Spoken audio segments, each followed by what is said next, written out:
you started another business. Great, congratulations. Happy for you. But you have just become a founder, just like tons of other founders and business owners across the world. But what you don't know is that beyond being a founder, it's different from being a CEO entirely. And even when you get to the chief executive officer level, you still have to scale.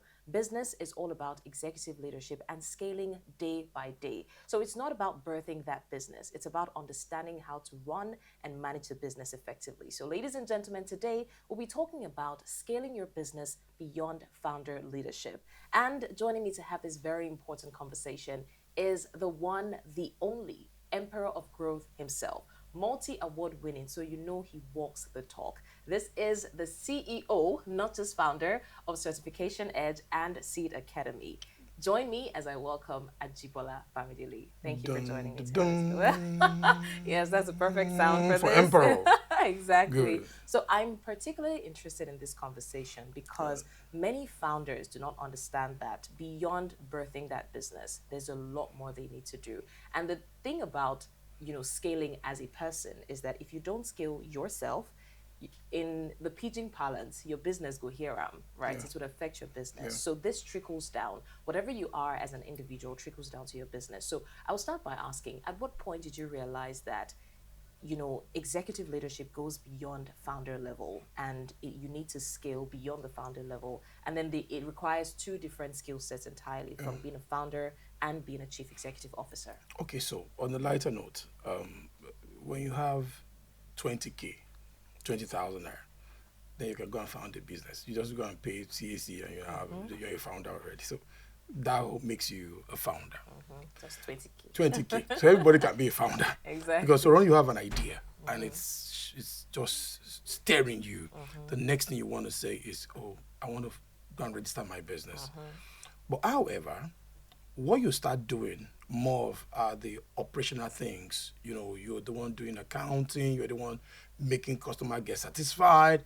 Because you have fewer customers at that point, you're trying to make sure you satisfy everybody. Anybody comes to your shop, you're the one making them comfortable by yourself. Yeah. And you see the money. So that's why founders at that point go into good times. You see the money because you're having fewer customers. But when you start bringing people on your team, you're now forming a leadership team because you now know that you have more than 10 customers, you want to serve 1,000 customers, then you know you cannot do it alone. So you need to now transfer that same energy you have and structure and set up system that can make it run the way that when you were doing it alone, give that profit. So that probably you can start focusing on something else. Because at that point in time, what made you start that business was an idea. Yeah. But that idea came when you were jobless. So most times, but when you now have a job, you're choked. You cannot think again. Then doing that operational thing takes that time that can birth new ideas. Yeah. So you need to do do everything you can do to make sure that you're jobless again. And being jobless means you don't have so much operational things to do. Then you can focus on the strategic. Like less job. Less job. It's not an insult. We're just saying have less job. Hence be jobless. Have less job, so but you your can job more now is about have less operational job, but now you must keep birthing, thinking strategically. But what happens most of the time is founders, when you get into, you've not been able to develop other leaders, even though you have people. Then when you have a lot of people and everything centers around you, you're still going to die because you're not going to have time to do a lot of things. And that's why when you travel, the business cannot survive without you. Exactly. And that's the challenge. Okay, so from everything that you have talked about, what I hear is building capacity. And when we talk about building capacity, many people understand it as building my own capacity. But from what you've explained now, you're not just building yourself. You have to build people, replicate your capacity in other people. Yeah. So what does leadership capacity mean to you on the executive level? Okay, so leadership capacity means, to me, I see it as you having the capacity to birth other people with your capacity. So clock it. So it's not, because if you're not, you can't give what you don't have. And you cannot take people to where you've not seen, where you know you're not. So you need capacity. Let's say, for example, now people will tell you that if almost all roles you have, leaders you have, you're better than them, then your business cannot also outgrow you. And that's a cap already. So at some point, you get people, it depends on where you're at, different levels of what you want to achieve. But there's a level you get to that you need people that are better than you, sitting in different roles. You should not be the best in accounting. Then you are the accountant while the accountant cannot help you. You're not the best in marketing. You need someone that can kill it. And you just do like you're a guide. You're someone that can just help them with clarity of where your direction. And all they need from you is, Oga, where are we going to? So we are going here. They figure out how to get there. And that's why likes of Steve Jobs will tell you that we don't get people, we don't bring people on board that we have to tell what to do. We get people that will tell us what to do. That means we bring leaders that can tell us, we're going here, how do we get there? And that's what you need around you. But when every idea comes from you, then you have people, you don't have a team. Okay. So I think another important thing, and I'd like for us to not deviation, but go deeper into this conversation, right? When an idea is birthed, it's in different stages, right? So you birth the idea, you require vision, then you require structure, and then you require execution. So at what point in these three stages does a breakdown happen if a founder or a CEO is not careful? Because these stages are individually, tasking. So at what point does it become overwhelming? All points. Because your vision can expire. In the sense that while you cut the vision, you had probably had two competitors, the market was not big, and you're running an old vision in a new world. So you're dead on arrival. So that's also a problem also. So at the level of vision... I need a second to digest that. I never thought about it like that. Yeah. So vision also can make companies fail. Because if your vision is not big enough and your competitors have scaled their vision more than your vision, that vision also might also make your company not grow. So, but when you talk about structure, it's just like you want to build a bungalow. It has a structure. You want to build a duplex, a skyscraper. They have different structures. Depends on the vision you're running. So what determines the best structure for a building is about the business, the kind of vision. So sometimes your structure too can expire because you now have a bigger vision and you need a better structure. And when you talk about structure, we look at things like accountability metrics, the organizational structure, reporting lines, all those things are things we talk about when we talk about structure. But systems too can be a problem because systems, should I say, I usually request that all CEOs or executives have about 3, 4, 5 systems in place. Number one, you need to have your execution and accountability system in place. And that's where you come up with your daily cadence, what your team, your metrics, what they must achieve daily. Of course, people integrate things like daily scrum, daily checkpoints, to check that we are moving. Because it's possible that we're just busy, but we're not moving towards the business goals. So I call it busyness, not in business. So we have activities going on, but it's going nowhere. So that's one. You need to make sure we do what we say we do. Look, think about Trump. Think about that guy just got in the government just a year and a few months. And he's looking like the guy has been in government for 3 years or 4. 7 years. That's execution. Execution makes it like you're moving very fast and you're achieving what you want to do at the right time. Now, you must have a system of execution in place.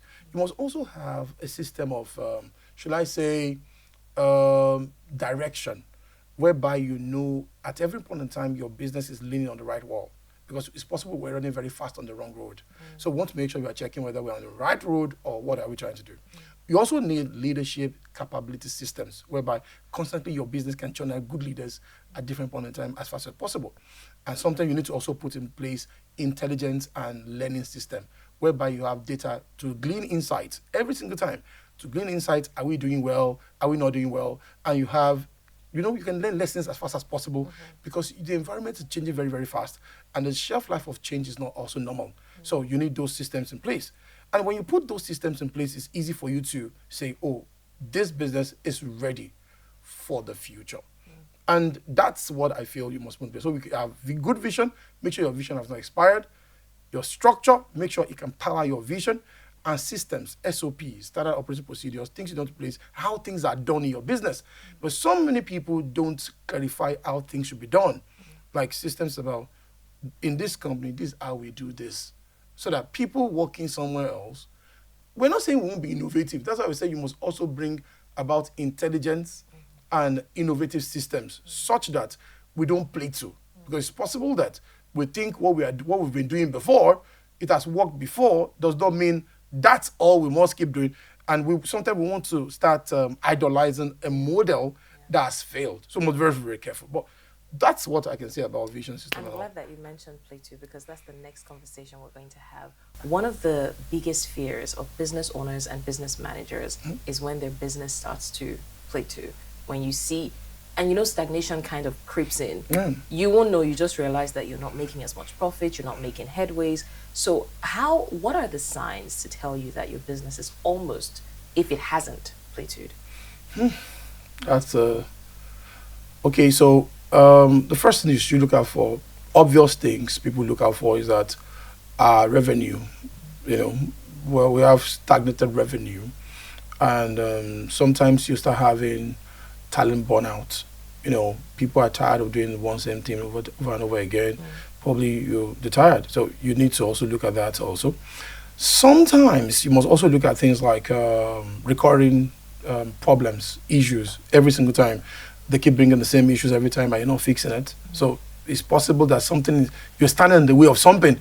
You don't want to change something. It's just like we're talking about technology now, and this is how we used to do it. And you don't want to embrace technology.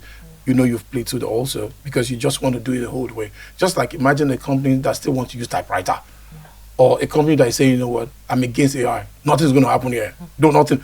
That's a challenge also. So your business are played to. So there's so many indicators, but the obvious one is that customers keep also complaining about your services, meaning that customers have seen other things, some other places, and are coming to you, and because they might not know before. Let me give you an example. You don't know that where you're staying is bad until you go somewhere else. True. Sometimes I've seen people go to Nigerian airport sometimes and say, what? Because they've not traveled out before.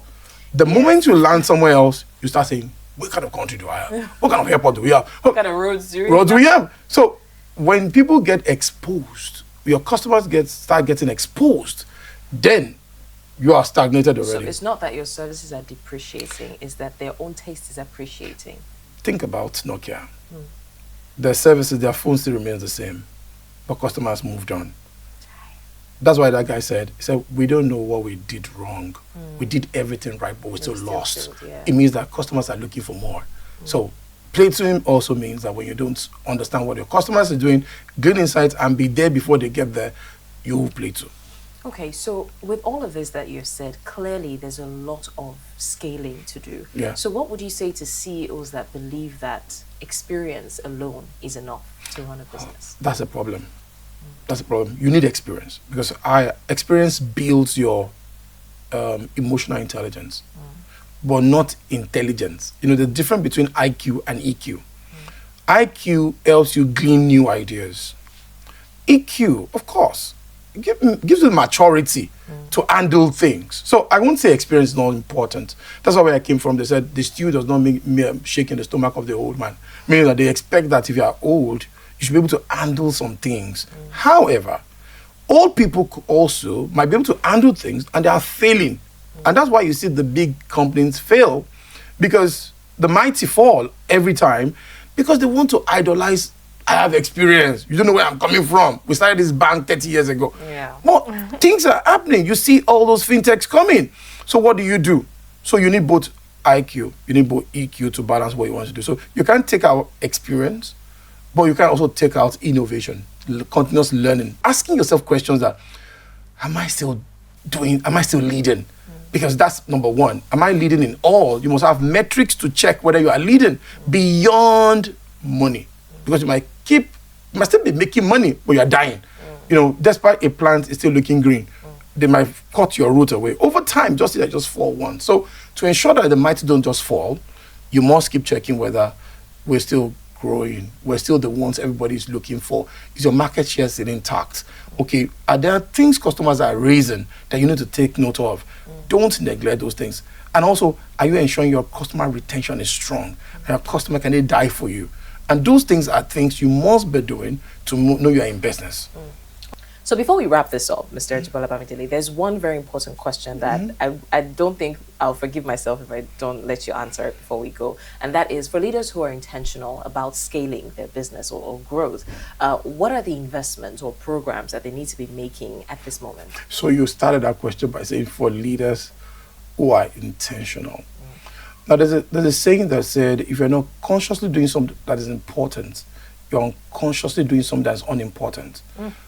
So life is about intentionality. So every leader in business must be intentional.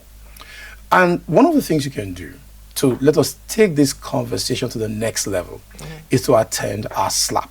The name is called slap. Slap the old ways of doing Slap things. senses into Slap you. senses and get your leaders on set. And I tell people, you cannot, as a founder or entrepreneur, attend slap alone. Most leaders that come, they come with their team, their leadership team, and take those 3 days as a time for retreat. And we all want to scale differently. Bring your leaders to slap. It's happening just in April, and you cannot afford to miss it. That's where we have this conversation and help leaders and CEOs become better at scaling their vision, their system, their structure, their HR processes. And there's a place whereby you know whether you're actually sick or you are thriving.